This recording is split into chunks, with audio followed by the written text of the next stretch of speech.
This channel does not promote any violent, harmful, or illegal activities. All content provided by this channel is meant for an educational purpose only. ছায়া পড়লেও হতে পারে cancer. শুনতে অবাক লাগলেও সত্যি।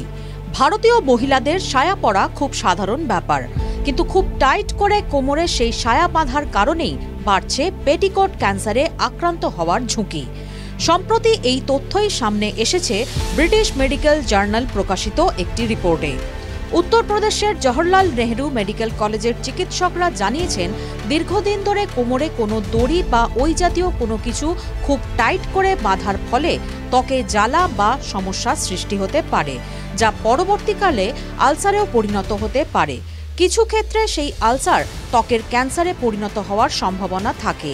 এই গবেষণায় প্রথাগত পোশাকের অভ্যাসের সঙ্গে সম্পর্কিত সম্ভাব্য স্বাস্থ্য ঝুঁকির বিষয়টি সামনে এনেছে।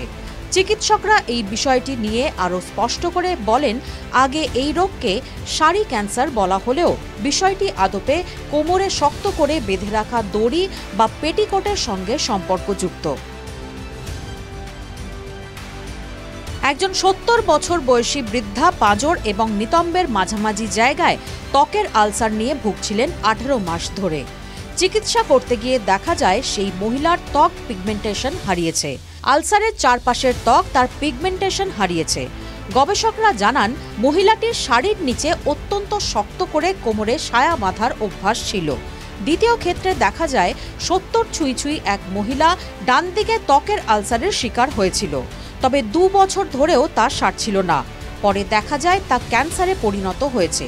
দুটি ক্ষেত্রেই মহিলারা দীর্ঘক্ষণের জন্য খুব আঁটোসাঁটো পোশাক পরে থাকতেন। তাই গবেষকদের দাবি, আঁটোসাঁটো পোশাক থেকে দীর্ঘস্থায়ী চাপ, অনিরাময় আলসার অনেক সময় সম্ভাব্য ত্বকের ক্যান্সারের কারণ হতে পারে।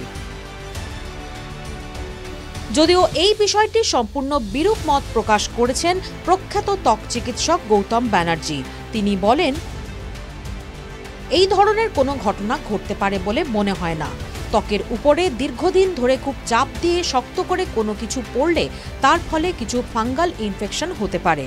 তবে তা যদি বেশি খোঁচাখুচি না করা হয় তাহলে তা আলসার হয় না, আর আলসার হলেও তা কখনোই ম্যালিগন্যান্ট হয় না। গৌতম বাবুর মতোই গবেষণার রিপোর্টের সঙ্গে একমত নয় বিশিষ্ট ক্যান্সার চিকিৎসক সুবীর গঙ্গোপাধ্যায়ও।